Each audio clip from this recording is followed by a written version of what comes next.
আমরা সকলেই ওসমানীয় সাম্রাজ্য এর সাথে পরিচিত, কিন্তু ওসমানীয় সাম্রাজ্যের মতোই একটি শক্তিশালী সাম্রাজ্য ছিল মুঘল সাম্রাজ্য।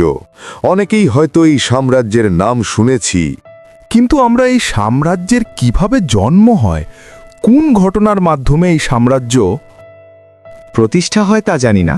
আজকের এই ভিডিওতে আমরা মুঘল সাম্রাজ্য কিভাবে তা প্রতিষ্ঠা হয় তা জানব।